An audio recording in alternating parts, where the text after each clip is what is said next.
Bapa yang baik dalam Tuhan kami Yesus Kristus. Kami mengucap syukur kami bisa beribadah kepada Tuhan secara online, secara streaming ya Tuhan. Kami berdoa buat jemaat yang di rumah-rumah, buat anak-anak Tuhan yang di rumah-rumah bisa mendengar suara Tuhan, firman Tuhan hari ini yang menguatkan mereka, yang meneguhkan mereka, yang menopang mereka, yang membuat mereka tidak takut, yang membuat mereka tidak cemas, tidak gelisah, tapi mereka boleh bangkit, mereka boleh bersemangat, mereka boleh tetap antusias di dalam Tuhan. Kami siap untuk mendengarkan firman-Mu. Biarlah Roh Kudus mengurapi setiap kata-kata yang keluar dari mulut hamba-Mu ini, diurapi oleh Engkau. Dalam berkat Tuhan Yesus kami berdoa. Amin. Amin. Salam Bapak Ibu, Saudara yang dikasihi Tuhan, jemaat yang dicintai Tuhan, dimanapun Bapak Ibu berada, ya, secara khusus hari ini kita bisa beribadah walaupun melalui handphone kita bisa ibadah di rumah kita masing-masing melalui online kita yang ada di IG maupun Facebook GBI Bethlehem Taman Kencana. Hari ini saya akan khotbah dengan judul Melawan Roh Ketakutan. Hari ini saya akan khotbah dengan judul Melawan Roh Ketakutan. Mari kita buka di dalam 2 Timotius pasal 1 ayat 7. Satu ayat saja kita akan bahas. Dari ayat inilah kita akan menemukan 3 hal bagaimana kita melawan roh ketakutan itu. 2 Timotius pasal 1 ayat 7. Mari kita baca bersama-sama. Saya akan baca dari mimbar gereja kita ini, dan Bapak Ibu bisa baca di rumah masing-masing sambil mengikuti terus ibadah ini dengan baik. 2 Timotius pasal 1 ayat 7, sebab Allah memberikan kepada kita bukan roh ketakutan, melainkan roh yang membangkitkan kekuatan, kasih, dan ketertiban. Saya baca ulang. Sebab Allah memberikan kepada kita bukan roh ketakutan, melainkan roh yang membangkitkan kekuatan, kasih, dan ketertiban. Melalui bacaan ini berarti kita tahu sekarang bahwa Tuhan tidak memberikan roh ketakutan kepada kita. Bahwa Tuhan tidak memberikan kepada saya, kepada Bapak Ibu, saudara-saudari semua roh ketakutan. Jadi kalau saya sedang dilanda roh ketakutan, kalau saudara sedang dilanda oleh roh ketakutan, saya mau pastikan bahwa itu bukan dari Tuhan. Kalau itu bukan dari Tuhan, berarti ada roh yang lain yang mempengaruhi hidup saya, yang mempengaruhi hidup Bapak Ibu, sehingga tenggelam dalam ketakutan. Kalau bukan roh Allah, bukan roh Tuhan, berarti itu adalah roh iblis, roh setan. Iblis sedang memakai kondisi sekarang ini melalui peristiwa, melalui kejadian, melalui wabah yang terjadi, pandemi yang terjadi di bangsa kita, yaitu COVID-19. Dan tidak sedikit memang sudah meninggal, menjadi korban. Tapi tetap saya sampaikan berita yang baik. Percayalah, banyak juga yang sembuh. Negara-negara lain sudah membuktikan bahwa banyak yang sembuh, bahkan sudah bisa mengatasi COVID-19 ini. Tapi di sisi lain, iblis tidak hanya menabur roh ketakutan dalam bentuk ini, tapi sekarang justru orang tidak takut masalah virusnya. Karena saya masih melihat ada orang di jalanan, di sana sini, masih seliweran bahasa Jawa. Artinya masih mondar-mandir, masih ada di minimarket tanpa masker, tanpa cuci tangan. Saya melihat orang masuk supermarket, masuk saja. Berarti tidak lagi yang dimasalahkan hanya virus, Tapi orang juga sekarang ini takut nggak punya uang. Tidak ada duit.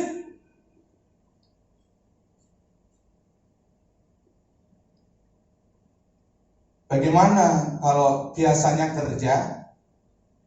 kerjanya harian, dapatnya uang adalah harian, sekarang dengan himbauan pemerintah untuk kita ada yang namanya menjaga jarak,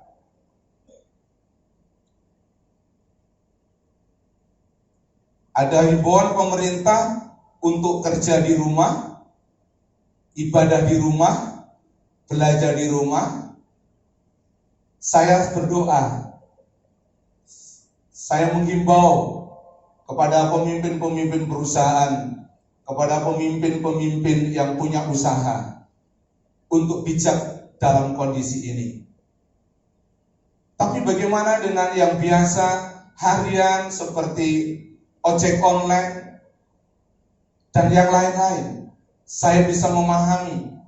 Atau saudara hanya buruh harian datang, terus sekarang harus tidak datang, berarti penghasilan saudara tidak ada. Dan tidak sedikit itu. Tentu ada di antara kita menjadi takut dan khawatir.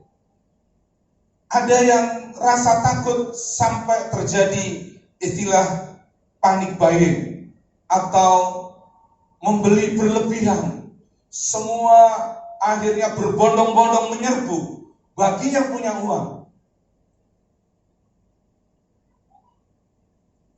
Saya sampaikan hari ini kepada saudara, jangan panik. Saya mau kasih tahu bahwa firman Tuhan datang kepada kita. Saya mau pastikan bahwa Allah tidak memberikan kepada saudara dan saya roh ketakutan. Kalau roh ketakutan itu terus menghantui diri saya dan diri saudara, saya mau kasih 3 tips seperti ayat ini. Yang pertama, firman Tuhan katakan Allah tidak memberikan kepada kita roh ketakutan, melainkan roh yang membangkitkan kekuatan, keberanian untuk menghadapi masalah ini. Itu yang saya sebutkan dengan poin yang pertama adalah kita harus menguatkan roh kita. Kita harus menguatkan iman kita. Itu cara kita melawan roh yang ditabur oleh si jahat, oleh si iblis itu.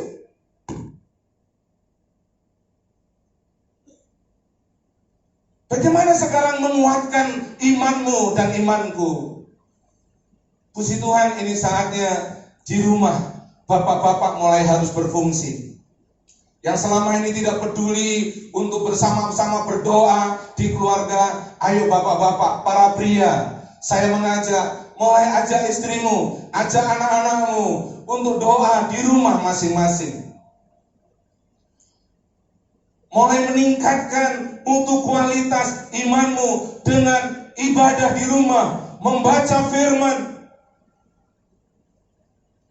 Mungkin selama ini kita dimanjakan. Dan sekarang saya istilahkan tidak ada lagi gereja yang bertembok. Saya sebut sekarang adalah kita gereja tanpa tembok. Kalau selama ini saudara dimanjakan dengan khotbah-khotbah yang bagus, khotbah-khotbah yang lucu, khotbah-khotbah yang hebat, penyanyi-penyanyi yang luar biasa, saatnya saudara menjadi pengkhotbah tanda kutip di keluargamu. Mulai membaca Alkitab di rumahmu, sampaikan pesan Tuhan di rumahmu. Mungkin kalau di gereja saudara bisa ngantuk, tapi saya jamin kalau saudara berdoa di rumah, menghadirkan hadirat Allah di rumah, imanmu kau bangun, pasti tidak ada yang tertidur. Jadi mari kita kuatkan iman kita. Roh Tuhan membangkitkan roh kita, yaitu roh keberanian, roh yang kuat.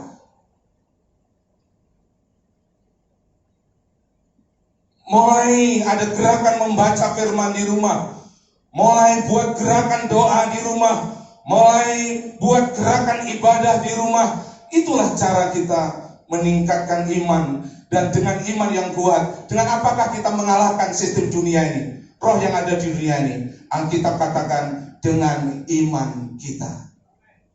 Kalau rohmu kuat, imanmu kuat sama Tuhan, percayalah kita bisa mengalahkan roh ketakutan. Yang kedua, persis seperti apa yang dikatakan Alkitab, selain Allah memberikan roh yang membangkitkan kekuatan, membangkitkan kuasa, membangkitkan imanmu kepada Tuhan, tapi roh juga, roh Tuhan, roh kudus ada di dalam rohmu, memberikan, engkau sudah mulai peduli. Dalam bahasa Alkitab, kata kasih itu adalah agape. Agape biasanya saya khotbahkan dengan prinsip-prinsip kasih Allah kepada manusia. Nah, sekarang ada istilah agape, selain love, tapi adalah charity. Mulai kita peduli satu dengan yang lain, itu agape. Mulai beramal, dalam bahasa Indonesia diterjemahkan, mulai berderma, mulai bermurah hati. Dengan kita saling peduli, saling memberkati satu dengan yang lain, itu saya yakin semakin mengurangi kesenjangan sosial dan kekhawatiran di masyarakat. Ayo kita menjadi orang Kristen yang peduli kepada sesama kita. Ayo kita menjadi orang Kristen yang mulai memperhatikan rekan-rekan kita. Memang dengan distancing kita tidak bisa berjumpa muka dengan muka, tapi kita punya handphone. Kita bisa seelo melalui WA, kita bisa seelo melalui telepon, kita bisa tanya. Mungkin ada di antara mereka ada yang sedang mengalami kekurangan. Dan puji Tuhan, khusus untuk keluarga GBI Bethlehem Taman Kencana, kalau ternyata saudara benar-benar tidak bisa makan, benar-benar membutuhkan yang namanya pangan, tolong hubungin PKS saudara dimanapun saudara berada. Tolong hubungin penata layan atau para hamba Tuhan. Kita ada gerakan peduli kasih Bethlehem. Memang kita tentu tidak bisa menjawab keseluruhan semua orang, tapi apa yang kita bisa lakukan, program dari Diakonia buat Bapak Ibu, kita adakan ini secara khusus. Sekali lagi, kita hanya meringankan, tentu tidak menjawab seluruh kebutuhan Bapak Ibu, tetapi program peduli kasih ini adalah menjawab firman hari ini. Biar saudara yang kuat membantu yang lemah, saudara yang berkecukupan membantu yang berkekurangan, sehingga Allah yang dimaksudkan oleh firman membangkitkan kasih itu kita bisa praktek di dalam kehidupan kita bersama. Kalau saudara juga saya menghimbau untuk kita berbagi kasih dengan kita bisa berkorban, memberi persembahan saudara, walaupun kita tidak ibadah langsung, tapi bisa ibadah online ini. Saudara bisa lihat di IG atau Facebook GBI Bethlehem Taman Kencana.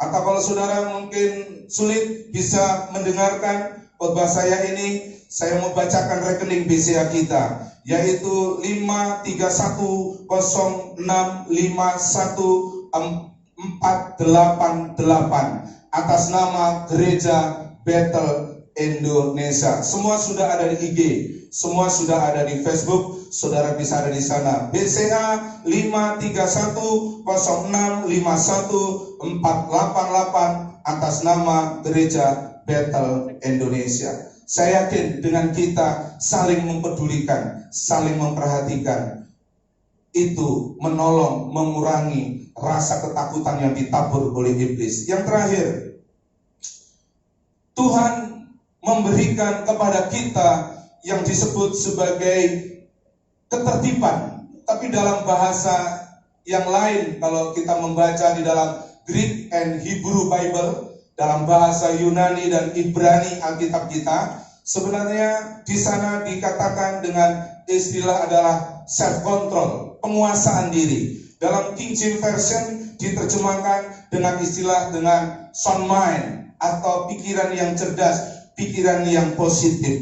Saya rindu Bapak Ibu dan Saudara, ini saatnya kita sungguh-sungguh menjaga diri kita, menguasai diri kita secara rohani, tetap tenang, jangan takut. Tetapi secara himbauan pemerintah, tolong diperhatikan. Kita sungguh-sungguh yang biasanya punya hobi untuk keluar ke sana ke sini, mau tidak mau kita harus ada di rumah. Kita bekerja di rumah, kita beribadah di rumah. Tolong Bapak Ibu perhatikan himbauan juga pemerintah untuk kita sungguh-sungguh memperhatikan jarak. Ya, istilahnya itu agak keren. Distancing itu artinya jaga jarak. Jadi social distancing berarti kita disuruh jaga jarak satu dengan yang lain minimal 1,5 sampai 2 meter. Jadi tolong Bapak Ibu perhatikan itu. Di rumah juga kalau nggak sangat penting, himbauan pemerintah dari gubernur kita, kalau tidak sangat penting jangan keluar rumah. Ya, kalau tidak sangat esensi bahasanya, tidak boleh ada kumpul-kumpul. Ya, sungguh-sungguh kita bisa melawan virus ini untuk berhenti. Bahkan saya berdoa dan saya percaya dengan kita punya iman yang kuat kepada Tuhan, kita dengan saling peduli kasih satu dengan yang lain, kita saling juga menguasai diri kita satu dengan yang lain. Saya berdoa kita melawan roh ketakutan itu. Mari kita berdoa.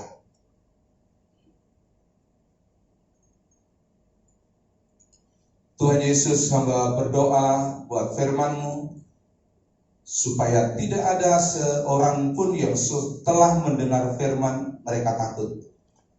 Mereka harus tahu bahwa roh yang ada di dalam diri dia, yaitu diri saya, diri jemaat, roh Tuhan itu lebih besar daripada roh di dunia ini. Dan kalau kami takut, kami cemas, kami tenggelam di dalamnya, kami akan lawan dengan membangun iman kami. Dengan kami mulai justru membagikan kasih dan cinta kami. Dengan kami mulai self control, kami mulai menguasai diri kami. Bahkan kami akan mendengar, membaca hal-hal yang positif. Kami akan juga memakai medsos kami untuk menginfokan hal-hal yang positif, hal-hal yang baik, persis kata firman-Mu hari ini. Untuk kami hidup dalam ketertiban, artinya self control ternyata dalam bahasa aslinya. Diterjemahkan dengan sound mind, pikiran cerdas, pikiran yang sehat. Dengan menguasai diri untuk kami tetap tenang, kami tidak takut, kami tidak khawatir. Ketakutan memang ada, tapi kita tidak mau tenggelam dalam ketakutan. Kecemasan, kekhawatiran memang ada, tapi kita tidak mau tenggelam dan hidup di dalam kecemasan dan kekhawatiran. Kami mau katakan percaya kepada Tuhan bahwa bangsa Indonesia pasti ditolong Tuhan, diberkati Tuhan. Pemerintahan bangsa kami ditolong Tuhan, diberkati Tuhan. Tuhan, aparatur pemerintahan bangsa kami ditolong Tuhan, diberkati Tuhan. Para tim medis yang sedang menangani Tuhan Yesus, pasien-pasien COVID-19 juga disertai Tuhan, dijagai Tuhan. Juga pasien-pasien kami deklarasikan engkau sembuh dalam nama Yesus. Ada kuasa Tuhan turun atasmu, ada kuasa Tuhan turun atas kota kami, ada kuasa Tuhan turun atas Indonesia, ada kuasa Tuhan turun atas dunia ini dalam nama Yesus. Sehingga tidak ada lagi ekor iblis yang menabur ketakutan, kecemasan, membuat orang panik, membuat orang bingung, membuat orang stres, membuat orang hidup tidak sejahtera. Aku patahkan, aku tolak, hancurkan dalam nama Yesus. Engkau keluar dari jemaatmu, engkau keluar dari orang-orang percaya, engkau keluar dari kota kami, wilayah kami. Tuhan berkati kami semua, berkati gerejamu dimanapun berada. Berkati para hamba-hambamu yang termasuk menjadi korban COVID-19. Hiburkan dan kuatkan para keluarganya, jemaatnya yang ditinggalkannya. Biarlah hari ini kami menaburkan suara kenabian. Indonesia dipulihkan, Indonesia dijamah Tuhan, kota kami dipulihkan, yang sakit disembuhkan. Oh, yang lemah terima kekuatan dan pengharapan. Tidak takut karena ada Allah Immanuel yang menyertai kehidupan kami dalam berkat Tuhan Yesus Kristus. Mari kita angkat tangan kita, saudara-saudara. Diberkatilah engkau, diurapilah engkau oleh Tuhan. Ketika engkau mengangkat tangan, Tuhan mengulurkan tangan dan memegang tanganmu. Dia akan membawa engkau ke padang rumput yang hijau. Dia akan membawamu kepada air yang tenang. Sebagai gembala yang baik, Dia tidak akan meninggalkanmu. Dia menyertaimu dari sekarang ini sampai Maranatha. Tuhan datang menjemput kita di awan-awan permai. Terimalah berkat dari Bapa di surga, kasih dan karunia dari Tuhan kita Yesus Kristus, kuasa dan persekutuan yang indah daripada Roh Kudus menyertai saya dan saudara pada siang hari ini sampai Tuhan datang, dalam berkat Tuhan Yesus. Amin.